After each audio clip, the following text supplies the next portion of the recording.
Yule askari aliondoka na haraka Charlie pamoja na huyu mwanamke walianza kujadili namna ya kuchukua pesa za yule jamaa pamoja na kuuza kampuni yake na kwenda mbali bila kujua jamaa alikuwa anawasikia. Basi alikuja ili kuwamaliza, lakini alisikia kitu ambacho kilimuumiza sana. Kumbe huyu mwanamke alikuwa mjamzito na tayari alikuwa ameutoa huo ujauzito ili tu kuendelea kumfurahisha Charlie. Basi alipata mpango mwingine, alibadilisha dawa za yule dada ambazo anakunywa. Kwa hiyo alipokunywa akalala usingizi mzito.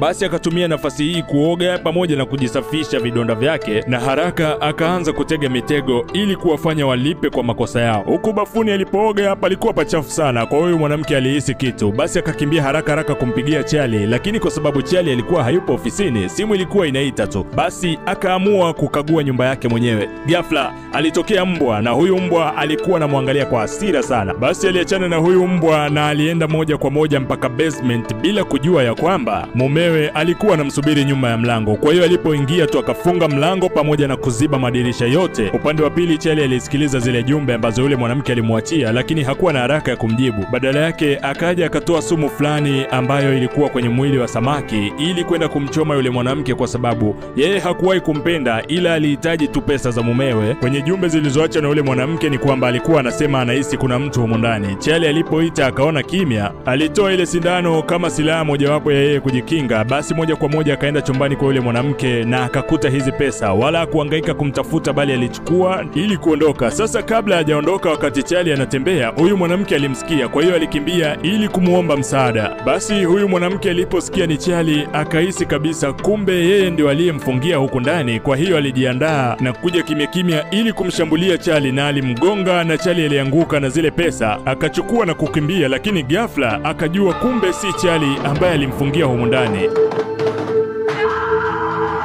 Huyu mwanamke alishindwa kabisa kujua huyu ni nani. Basi wakati anaendelea kufikiria, huku Charlie na yeye alinyanyuka na kwenda kumnyanyua na kumwambia, samahani sana, nilidhani kwamba wewe ndio umenifungia humu. Lakini Charlie alishajua kwamba huyu mwanamke hamuamini tena, kwa hiyo alijifanya tu, lakini alijiandaa kudili naye baadaye. Huyu mwanamke alimwambia kwamba kuna mtu ambaye yupo humu ndani amevaa maski. Basi Charlie alinyanyuka na akaanza kutafuta namna ya kutoka humu ndani. Alipiga bunduki kwenye huu mlango, lakini kumbe risasi zilikuwa tayari ni feki. Basi alienda dirishani na kuanza kuvunja zile mbao na bunduki, na akadhani tayari wanaweza kutoka, lakini ghafla